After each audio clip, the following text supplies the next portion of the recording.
Input, processamento e saída de dados.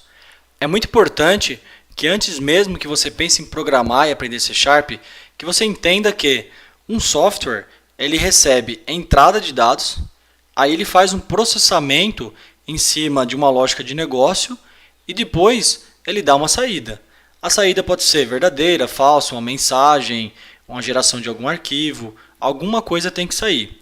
Então, esse é um ponto que tem que ficar muito claro na sua cabeça, que um software, ele sempre, independente do software, ele recebe uma entrada, aí ele processa aquilo e depois tem uma saída de dados. É justamente o que eu tentei ilustrar nessa imagem aqui. Do seu lado esquerdo, veja que existe um usuário, ele está inputando alguns dados, aquelas engrenagens ali no meio, elas seriam o seu software, que tem uma regra de negócio. E no fim de tudo, você vai fazer alguma coisa, você vai dar alguma mensagem ou você vai fazer qualquer tipo de procedimento que faça sentido para a sua regra de negócio.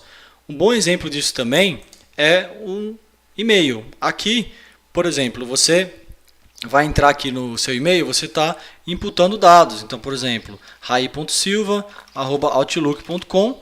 A hora que eu clicar em Next aqui, ele vai entrar no processamento da minha lógica. Ou seja, o usuário acabou de digitar o e-mail dele e o Next representa aquela engrenagem. Então, se por exemplo, se eu colocar aqui @gmail, ele vai detectar que não existe, né?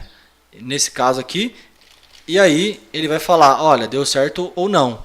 Nesse caso aqui, eu pus uma senha errada. Então, ele fez o processamento e o output foi, olha, você entrou com a senha errada. Se eu tivesse colocado uma senha certa, ele me levaria para a tela lá com os meus e-mails. Então, é muito importante que isso fique claro na sua cabeça que, independente de software, de linguagem, existem sempre input de dados, processamento de dados e saída de dados.